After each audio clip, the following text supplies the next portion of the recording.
নদিয়া জেলার শেষ প্রান্তে একটা ছোট গ্রামে থাকতেন কুমার ও পরিবার। কুমার বাজারে একটা চায়ের দোকান চালায়, যা রোজগার করে তাই নিয়েই তারা অনেক খুশি ছিল। একদিন সকালবেলা, দেখেছো কান্দ, কত বেলা হয়ে গেল, বাবা মেয়ে মিলে এখনো শুয়ে আছে। কি গো, শুনছো? তুমি বাজারে যাবে না? আমি ফ্রেশ হয়ে আসি, তুমি আমার টিফিন রেডি করে নিয়ে এসো।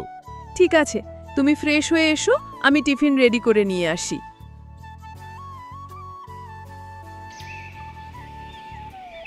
ফ্রেশ হয়ে খাওয়া দাওয়া সেরে কুমার দোকানের উদ্দেশ্যে রওনা দেয়। কিছুক্ষণ পর কুমারের দোকানে দুজন লোক এসে কুমারকে বলে, কি খবর কুমার ভাই?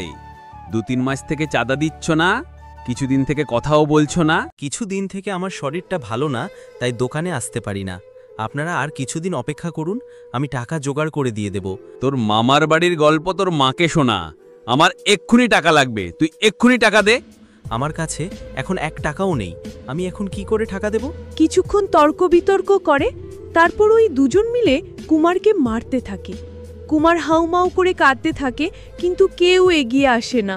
সবাই দাঁড়িয়ে দাঁড়িয়ে দেখছে আর ভিডিও করছে। ওরা মারতে মারতে কুমারকে মেরে ফেলে।